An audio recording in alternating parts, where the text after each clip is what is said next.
पुराने ज़माने की बात है, एक गुरु जो है ना वो अपने एक आश्रम से छोड़ करके दूसरे आश्रम जा रहे थे। और पहले भी और आज के ज़माने में भी गुरुओं के अनेक आश्रम होते हैं। तो एक ऐसा आश्रम था जो जैसे उपेक्षित पड़ा हो, बरसों से गुरु का आगमन नहीं हो। तो वहाँ के शिष्यों को सूचना मिली कि गुरुदेव आ रहे हैं, तो शिष्यों के मन में उत्साह जाग पड़ा, है ना। और जो सही शिष्य होता है, अच्छा शिष्य होता है, वो तो गुरु के बार बार दर्शन करना चाहता है, उनकी सेवा करना चाहता है, उनसे ज्ञान अर्जित करना चाहता है। तो आश्रम में खुशहाली का माहौल था।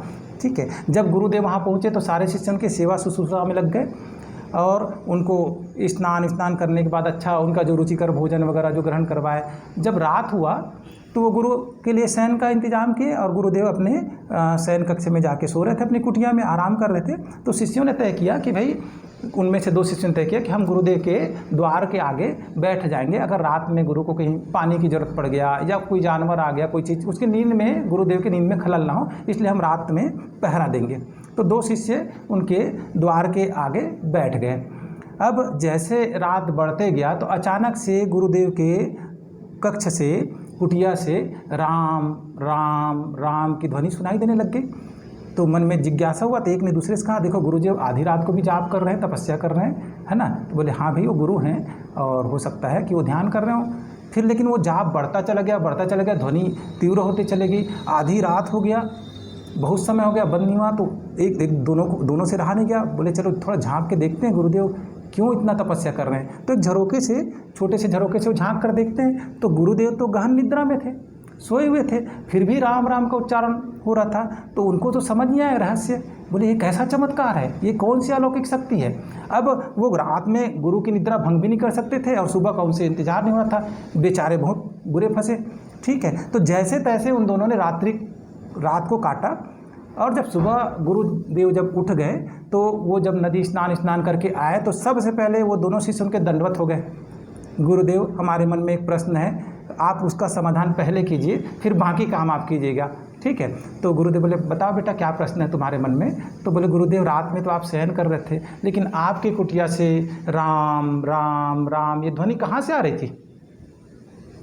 तो गुरुदेव मुस्कुराए, बोले बेटा ये ध्वनि इसलिए आ रही थी कि मैंने अपने जीवन काल में सोते उठते जागते बैठते कुछ भी मैं केवल राम का ही ध्यान किया।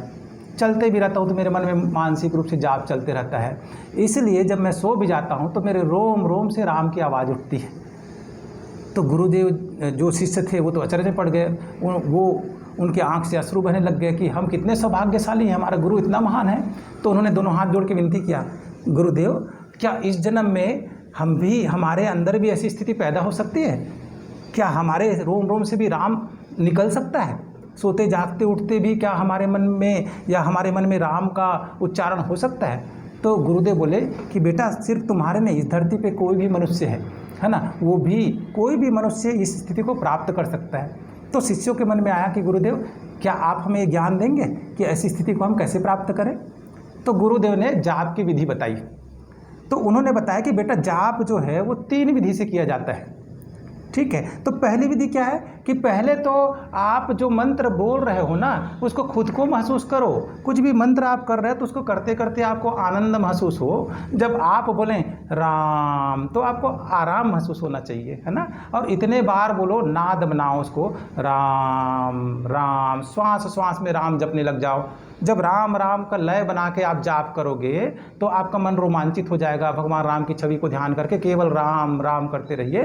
फिर वाणी से जल्दी जल्दी उच्चारण कीजिए, जिसको हम बोलते हैं वैखरी, राम राम राम राम राम राम राम। इसका अभ्यास कीजिए लंबे समय तक के। जब ये अभ्यास हो जाए तो फिर उसके बाद आप मानसिक जाप कीजिए, राम राम। मन से जाप कर रहे हैं, लगातार महीनों वर्षों अभ्यास के बाद जब ईश्वर की कृपा होगी तो आपके भी पूरे शरीर से केवल राम राम की ध्वनि निकलेगी।